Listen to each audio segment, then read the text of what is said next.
that was, Nigel. Brilliant. Yeah, it was a terrific game, and we're all talking about second half whether Liverpool could sustain it. I think really they dominated 80 of the 90 minutes, and Suarez and Sturridge, I mean, West Bromwich Albion just couldn't really control them today, particularly Suarez. It's a milestone for Suarez today. He might have started this season late, but he's not snapped the first hat-trick of anybody this campaign. I'm sure it's come relatively late. We'll chase that stat for you, but how did he get to that hat-trick? I'll tell you what it was. It was a fantastic ball in from Steven Gerrard. We've seen a free kick come in. The pace on it is incredible. And seeing it first-hand there, you think Luis Suarez has walked into a position. You know, I might be a little bit of a Grinch when I look at this, and I look at Jakob's position.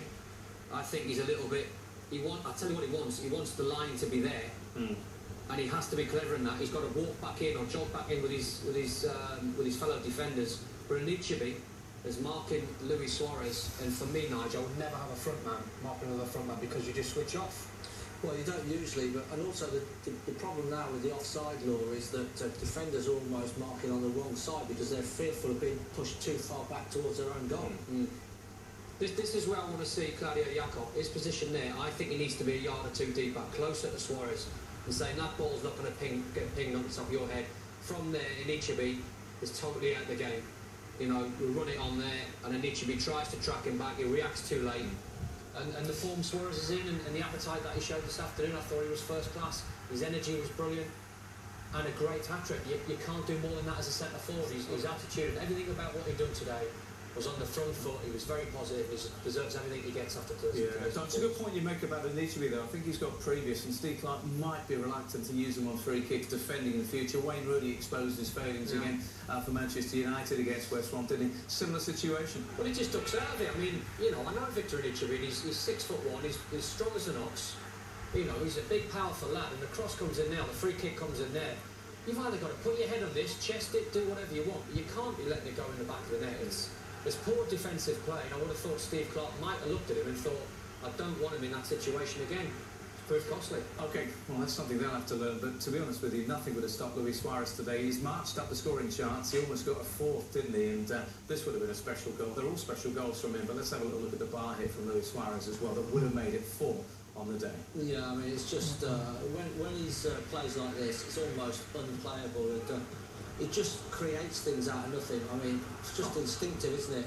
I think the keeper here just gets a little touch on this as well.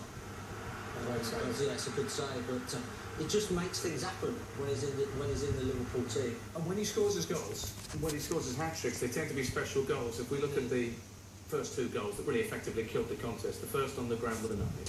Yeah, no, it was a fantastic goal for him. I'm still critical of the defending, 4 West Bromwich Albion shirts, and a great little nutmeg there. Going forward from there, you know, it's all about Luis Suarez. He takes so many little quick touches. He probably takes half a dozen little touches in his feet. I thought he got a little bit lucky. I thought it clipped off Jakob and then nutmegged Jonas Olsen. But again, balls in behind. I think the 2 midfielders, Malumbu and Jakob, they weren't at their best today. They didn't shield the 2 centre-halves. How quick is the thinking, Nigel, for someone his size to score a goal with a header from the edge of the area? Yeah, but what's important is look at the movement when he lays the ball off. He's always moving. He's never standing still. He's making it very, very difficult for the defenders to mark him. And he never goes up against the front man. He's a clever player. He comes deep, or he'll go long. He mixes his game up really well. And as a centre-half, and centre-halves don't want to be dragged into them situations where there's room in behind for the midfielders to run into. So he's a clever footballer. The only thing about this is we're sitting here raving about Luis Suarez, but I don't think he scored the best goal of the day, has he? Not in my opinion. I tell you what, I think this is an absolute world-class goal. And 3 of the goals, or 2 of the goals I've clipped up, and I've had a little word in the centre-half, so in Inichibi's position, I'm not even going to attempt to touch this because it's absolutely brilliant. I'm not going to make fault at anyone, and I'm just going to congratulate Daniel Sturridge with this goal because it's absolutely world-class. Everything about it. Everything about that. The keeper's got no chance. Nigel, you don't hold the keeper's position in any way whatsoever. It's just improvisation. Yeah, I think he takes this touch here. I think he has a quick little look where the keeper. Look, there he goes. He has a quick little look, sees where the keeper is, and then he's already made his mind up. He's going for the chip. The goalkeeper's got absolutely no chance. Fantastic finish there. And what a partnership they are. Well, you know, I was going to give you a stat on that one, Don. 14 starts for Suarez and Sturridge. Right, you both starting the same game. 20 goals This is a partnership, isn't it? It's incredible. You know, people argue are the best two centre forwards in the league. I think, in my opinion, I think they are. They have to be. I think you look at Van Persie and Rooney, you say top draw. Aguero and Negredo, fantastic. Or if you throw Checo in the mix, good. Or top draw. But I think you look at these two at present form, and they are world class. And the key to this partnership, as in any walk of life, is they spur each other onto greater feats very often in the same game, don't they? Anything you can do, I can do better. They try stuff. Yeah, and both of them at times as well are quite selfish. But when they're scoring goals of the quality that they're scoring, then you will accept that. But what's outstanding for me about the pair of them is their movement. Their movement is so sharp, it's so quick, that it really doesn't allow the defence to get set against them. You know what I think? Sorry, Nigel. When I think about them, and I think as a central midfield player I was in my day, I'd be looking and I'm thinking, away from home, I know against the big sides we can shore it up and be nice and tight, and we can screen the two centre halves. And any time balls go into Suarez and Sturridge, you know you've got half a chance of them boys picking up a goal or an assist. Let's get back to Anfield, guys, and get some reaction. Post-match reaction from Lucas Leiva, back into Liverpool side, back into a winning side today. Here he is talking after the game with Simon Crabtree. It's been a good week for you. Was that Liverpool's best performance this season? I think it was the most consistent. I think, of course, we had maybe 10-15 minutes that they tried to press. It was the referee gave a penalty that was, they were not sure, but what do you think? You were near it.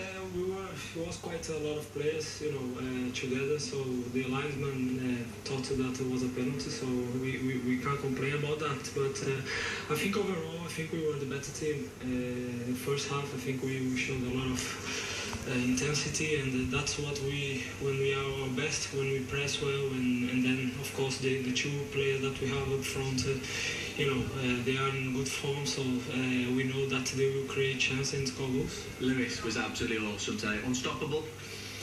Today was, yeah, of course, and I think the link between him and Daniel it's getting better all the time. Last year they didn't have the chance to play many games together. But of course, I think they will only get better. Daniel is still very young player, and Luis, I don't think he's at his peak yet. So it's exciting times for us, and now we have a big game coming up against the leaders. So hopefully we'll do well. Congratulations for today, and congratulations on becoming the daddy again as well. Thank you very much. Thank you. Thank you, Colin.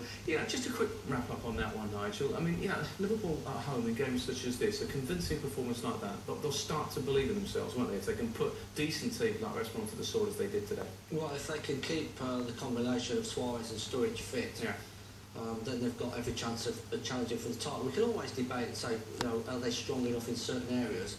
But if you've got a combination like that scoring goals, you have a chance of being up and around the title. Arsenal next week.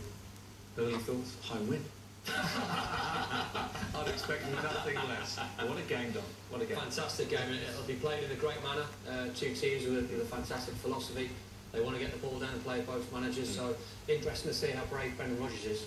Last weekend in the Barclays Premier League was pretty special, but what a start we've had so far. 5 goals in this game, and when we round up our matchday goals and come back, we'll have 5 incredible goals from Old Trafford in a story of real drama that eventually brought relief for a frustrated Moyes. And by the way, Lukaku scored again today too.